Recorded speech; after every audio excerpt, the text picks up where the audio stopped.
Halo semuanya, video kali ini adalah alur cerita film horor yang berjudul Mata Batin 2. Sebuah film yang merupakan sequel dari film sebelumnya yang rilis di tahun 2017, yaitu film yang menceritakan tentang kakak beradik yang memiliki kemampuan bisa melihat makhluk-makhluk dari dunia lain. Tapi sebelum saya mulai ceritanya, jangan lupa ya buat kalian yang belum subscribe, ayo di subscribe dulu channel Kita Film. Diceritakan Alia dan Abel adalah kakak beradik yang bisa melihat alam lain. Setelah bisa menerima keadaan dan kemampuan yang mereka miliki, Alia dan Abel sekarang membantu arwah-arwah yang jiwanya belum tenang. Suatu malam, Alia melakukan ritual untuk berkomunikasi dengan Mirah, yaitu hantu berpunggung bolong yang muncul di akhir film Mata Batin pertama. Tapi Alia masih belum berhasil untuk berkomunikasi dengannya. Alia ingin berkomunikasi dengan Mirah karena dia penasaran kenapa hantu itu terus mengikuti Abel. Setelah membaca buku dari Bu Windu, Alia kemudian berendam di dalam air untuk memfokuskan mata batinnya agar bisa melihat masa yang akan datang. Alia tiba-tiba berada di sebuah ruangan gelap dan dia lalu melihat Mirah menyerang Abel. Alia segera pergi ke kamar Abel untuk melihat keadaannya dan dia pun langsung menangis karena Abel ternyata telah mati. Alia akhirnya bertemu dengan Mirah dan bertanya kenapa hantu itu membunuh adiknya. Tapi Mirah tiba-tiba berteriak dan dia lalu menghilang. Alia menemukan sebuah kalung di tangan Abel. Dengan menggunakan mata batinnya, Alia lalu melihat sebuah rumah.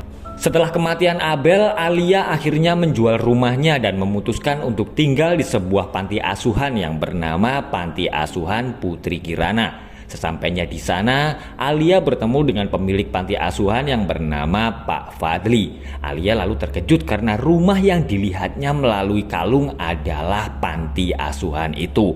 Alia lalu bertemu dengan istri Pak Fadli yang bernama Bu Laksmi. Bu Laksmi bercerita kalau rumah itu adalah peninggalan orang tuanya. Karena merasa kalau rumah itu terlalu besar, Bu Laksmi akhirnya memutuskan untuk mendirikan sebuah panti asuhan. Dan orang tua Alia dulu ternyata adalah donatur terbesar panti asuhan itu. Saat berkeliling untuk melihat-lihat tempat itu, Alia mulai merasakan ada keanehan. Dia dan Bu Laksmi lalu masuk ke dalam sebuah kamar dan bertemu dengan seorang gadis yang bernama Nadia.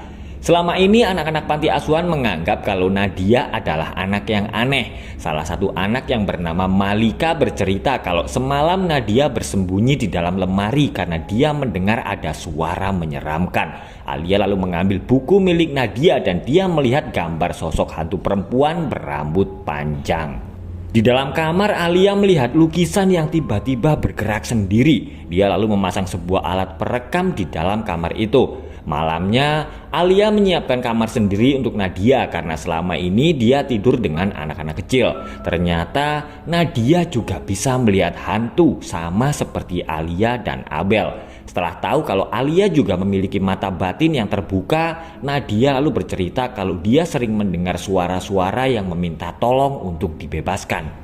Di alat perekamnya, Alia mendengar ada suara yang memanggilnya. Dia lalu keluar kamar dan melihat Nadia sedang mendengarkan sesuatu dari dinding. Dia memberitahu Alia kalau hantu itu ingin dibebaskan agar dia bisa kembali ke alamnya. Alia lalu mengambil gelas dan dia mendengar ada suara anak kecil yang berteriak minta tolong. Hantu itu memberitahu kalau dia ada di bangunan belakang. Alia dan Nadia segera pergi ke bangunan yang ada di belakang panti asuhan itu. Ternyata ruangan itu seperti sebuah perpustakaan. Alia menemukan sebuah pintu rahasia yang ada di balik rak buku. Mereka berdua lalu berkomunikasi dengan hantu yang ada di sebuah ruangan yang terkunci. Hantu itu memberitahu Alia di mana tempat kunci ruangan itu disembunyikan. Mereka berdua kemudian masuk ke dalam ruangan yang ternyata adalah sebuah kamar. Tapi Alia dan Nadia tidak melihat ada siapa-siapa di kamar itu. Sebuah buku tiba-tiba terjatuh dan Alia menyuruh Nadia untuk pergi dulu. Saat Alia mengembalikan buku itu ke tempatnya, dia tidak sadar kalau ada sesuatu yang berada di atasnya. Besoknya, Bu Laksmi heran karena piringnya tiba-tiba berpindah tempat. Tiba-tiba ada anak kecil yang mengetuk pintu kaca. Ternyata dia adalah salah satu anak panti asuhan yang bernama Raya. Bu Laksmi memarahi Raya karena dia telah usil dengan memindahkan piring-piring itu. Tapi Raya berkata kalau itu bukanlah perbuatannya. Raya yang sedang di kamarnya lalu terkejut karena ada suara dari tempat tidur di bawahnya. Ternyata itu adalah Malika. Dia sedang bersembunyi karena Alia akan memberinya obat. Alia yang membawa obat untuk Malika lalu melihat ada seorang anak di dalam tenda. Alia lalu terkejut karena yang di dalam tenda itu ternyata bukanlah Malika. Raya yang sedang bermain yoyo marah-marah karena Malika memegang yoyonya, tapi dia langsung ketakutan karena tidak ada siapa-siapa di tempat tidur bawah.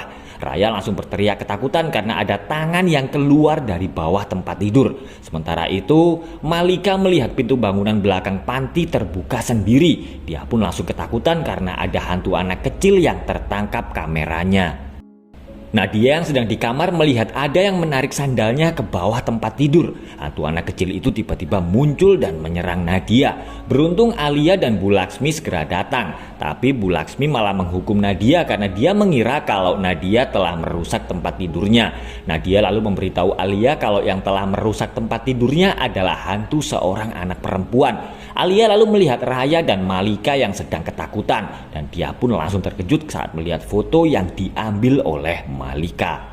Malamnya Alia membantu Nadia keluar dari kamarnya. Mereka akan mencoba berkomunikasi dengan hantu anak kecil itu untuk mencari tahu apa yang diinginkannya. Alia dan Nadia akan menggunakan cermin dan menyatukan kekuatan mata batin mereka agar bisa berkomunikasi dengan hantu itu. Alia lalu berpesan agar Nadia tidak melihat ke cermin sampai ritual itu selesai. Alia segera memulai ritual dan hantu anak kecil itu tiba-tiba muncul di cermin. Dia bernama Dharma. Ternyata dulu Dharma pernah tinggal di tempat itu. Dia meminta tolong agar Alia dan Nadia membantunya untuk mengungkap sebuah kebenaran. Bu Laksmi terbangun karena ada yang mengetuk-ngetuk jendela kamarnya. Karena mengira kalau itu adalah Raya, Bu Laksmi segera keluar kamar untuk mencarinya. Dia lalu melihat Raya yang memakai sarung seperti biasanya. Tapi Bu Laksmi langsung ketakutan karena ternyata anak itu bukanlah Raya. Bu Laksmi segera kembali ke kamarnya dan membangunkan Pak Fadli. Dia berkata kalau Dharma sedang ada di rumah mereka. Saat mereka berdua sedang panik, tiba-tiba ada yang menyerang mereka dan mengunci Pak Fadli di dalam kamar. Dharma lalu keluar dari dalam laci lemari dan menyerang Pak Fadli. Alia membantu Bu Laksmi membuka pintu kamar dan mereka melihat Pak Fadli yang sedang ketakutan. Mereka semua segera menyelamatkan diri karena Dharma tiba-tiba mengamuk. Pak Fadli dan Bu Laksmi pergi ke bangunan di belakang panti. Ternyata Pak Fadli memiliki kekuatan supranatural dan dia segera menetralisir keadaan. Mereka berdua heran karena melihat pintu kamar itu telah terbuka. Tidak berapa lama kemudian Alia dan Nadia lalu datang. Mereka bertanya apa yang sebenarnya telah terjadi di rumah itu. Setelah tahu kalau yang membuka pintu kamar itu adalah Alia dan Nadia, Pak Fadli berkata kalau mereka berdua telah melakukan sebuah kesalahan besar. Bu Laksmi kemudian bercerita kalau Dharma adalah keponakannya. Dia dan ibunya dulu juga tinggal di rumah itu. 3 tahun yang lalu, Bu Laksmi dan Pak Fadli menemukan mereka berdua telah mati terbunuh karena perampokan. Setelah kejadian itu, hidup mereka tidak pernah tenang karena arwah Dharma dan ibunya selalu mengganggu mereka. Pak Fadli yang mata batinnya juga terbuka tidak bisa mengusir mereka. Dia akhirnya mengunci arwah Dharma dan ibunya di dalam kamar itu, tapi ibu Dharma berhasil lolos. Pak Fadli kemudian memagari kamar dan rumah itu agar arwah ibu Dharma tidak bisa masuk. Setelah mendengar semuanya, Alia yakin kalau Dharma sebenarnya ingin menyampaikan sesuatu kepada mereka. Alia yang memiliki kemampuan untuk melihat masa lalu kemudian memainkan sebuah silopon yang ada di kamar itu. Alia lalu melihat Dharma sedang bersama ibunya dan dia pun langsung terkejut karena Dharma ternyata adalah anak dari Pak Fadli. Setelah sadar, Alia segera mengambil surat yang disimpan ibu Dharma di dalam laci dan memberikannya kepada Bu Laksmi. Alia pun langsung terkejut karena adik Bu Laksmi itu ternyata adalah Mirah, hantu yang telah membunuh Abel.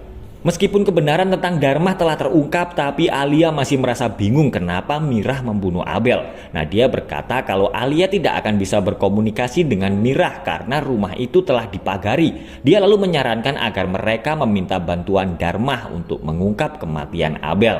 Sementara itu, Dharma menyerang Pak Fadli yang sedang berada di bengkel. Alia, Nadia, dan Bu Laksmi yang mendengar teriakan Pak Fadli segera pergi ke bengkel.